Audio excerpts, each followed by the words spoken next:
लकल हम्द या अल्लाह, अस्सलातु वस्सलामु अलैका या रसूल अल्लाह, अम्मा बाद। सिलसिला है नाजरीन की तरफ से पूछे गए सवालों के जवाब देने का। नाजरीन में से एक ने हमारे किसी वीडियो के कमेंट्स में सवाल किया है कि अगर इमाम किसी भी नमाज में 4 रकत वाली नमाज में 3 रकत में सलाम फेर दिया तो क्या करेगा। ज़ोहर में, असर में या इशा में 4 रकत नमाज है, 3 रकअत में गलती से भूल से सलाम फेर दिया तो अब इमाम क्या करे। आइए तवज्जो के साथ सुनिए।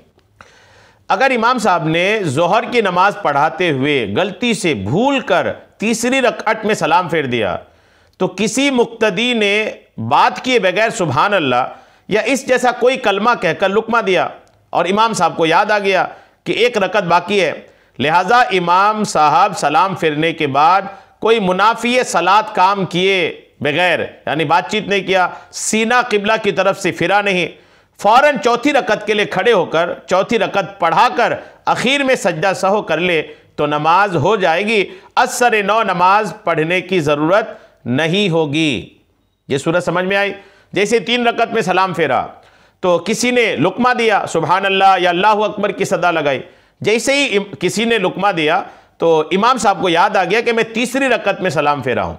तब इमाम फ़ौरन खड़े हो गए, चौथी रकत अदा किया और चौथी रकत अदा करने के बाद अब सज्जा सहो करे, सज्जा सहो करके सलाम फेरे, नमाज हो जाएगी इतनी सूरत में भी।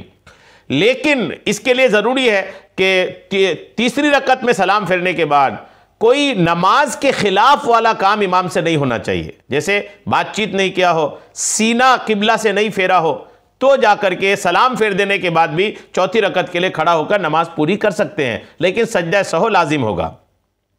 लेकिन अगर इमाम साहब ने सलाम फेरने के बाद कोई मुनाफी सलात काम कर लिया, कोई ऐसा काम कर लिया जो नमाज के खिलाफ है, मसलन किबला की तरफ से सीना फेर लिया या मुक्तदियों से बातचीत के जरिए मालूम हुआ कि 3 रकतें पढ़ाई गई हैं, यानी इमाम ने बातचीत कर लिया, तहकीक कर लिया कि मैं 3 ही पढ़ाया था क्या।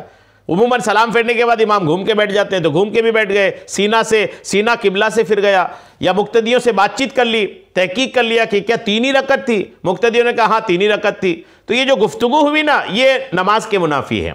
अब जब ये नमाज के मुनाफी काम हो गया या सीना किबला से फेर कर मुक्तदियों की तरफ या फिर रुख बदल लिया दूसरी तरफ, तो ऐसी सूरत में फिर अब वो 3 रकअत बेकार चली गई, 4 रकत की इआदा इनको करनी पड़ेगी। ठीक है, ये नमाज फासिद हो जाएगी और उस नमाज को असर 9 पढ़ना लाजिम होगा। ठीक है, ये दोनों सूरतें मैंने आपको अर्ज़ कर दिया है। ये फ़ुक़हा किराम ने अपनी किताबों में ये सूरत हाल लिखी है जो मैंने फ़ुक़हा किराम की किताबों से मदद लेते हुए आपको पेश कर दिया है। अल्लाह करीम हम सबको तमाम तरह के शरई मसाइल पे अमल करने, उन्हें सीखने की सआदतें नसीब फरमाए।